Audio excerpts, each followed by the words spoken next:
এই দেখো 2 packet soybean নিয়ে নিয়েছি। তো বাড়িতে চিলি চিকেন তো বানানোই হয়, তো আজকে সয়াবিনের সয়া চিলি বানাবো। তো কেমন হয় রেসিপিটা খুবই মজাদার হবে, তো স্কিপ করবেন না, পুরোটাই দেখুন। তো চলুন, প্রথমে গ্যাসটা অন করে নিলাম, কড়া বসিয়ে দিলাম, জল দিয়ে দিলাম গরম হতে, লবণ একটু দিয়ে দিলাম, দিয়ে সয়াবিনগুলো 2 প্যাকেট দিয়ে দিলাম। ফুটে গেছে, এখন ভালোভাবে নামিয়ে ওটা ভালো করে জলটা নিগড়ে নেব।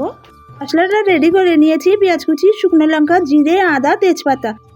বাটার জন্য দিয়ে দিলাম টমেটো কুচি, আদা কুচি, আর গোটা জিরে, আর শুকনো লঙ্কা একটা, আর পেঁয়াজ কুচি, রসুন কুয়া, আর তেজপাতা একটা দিয়ে দিলাম, অল্প জল দিয়ে দিলাম। এখন সয়াবিনের উপরে কর্নফ্লাওয়ার 2 চামচ দিয়ে দিলাম, আর একটু লবণ দিয়ে দিলাম, আর ভাজা মশলা একটু ছিল দিয়ে দিলাম, আর আদা বাটা, জিরা বাটা দিয়ে দিলাম, আর সস একটু টমেটো সস দিয়ে দিলাম, আর একটু চিলি সস। আর ভালো করে মেখে নেব। ভালো করে মেখে নিয়ে এখন কড়াতে একটু সাদা তেল দিয়ে দিলাম, আর সয়াবিনগুলো সব দিয়ে দিলাম। এখন ভালো করে নেড়ে নেব, একটু লাল লাল হয়ে যাবে ভাজা ভাজা, নামিয়ে নেব।